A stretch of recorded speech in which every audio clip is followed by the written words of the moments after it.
how to add line dividers on Wix. So if you're talking about lines, the first line divider that we have is section. So we have in here different section and they actually divide different lines. But if you're talking about tables, then we can add those as well. Click on this add elements. And then from in here, just head over and then click on search and search in here for table. And then from in here, it will show you some tables. Just click on this table right here and then just add it all throughout. So you can add it to your liking, but first you need to add CMS. So make sure to add CMS first.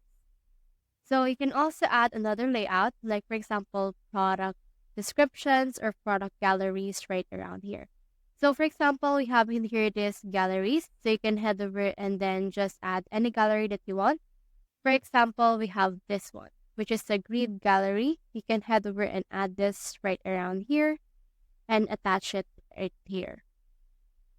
So once it's been attached, you can actually edit it out. It actually loads right now because it takes some time for it to be added because it's such a huge element.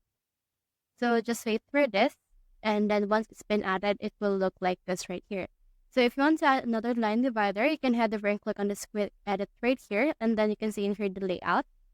So as for the layout, you can head over and then edit the layout. Like for example, add a section for this particular product grid that you have right here. So just add a section and you should be good to go. So that's how you add line divider on Wix. Hope we helped.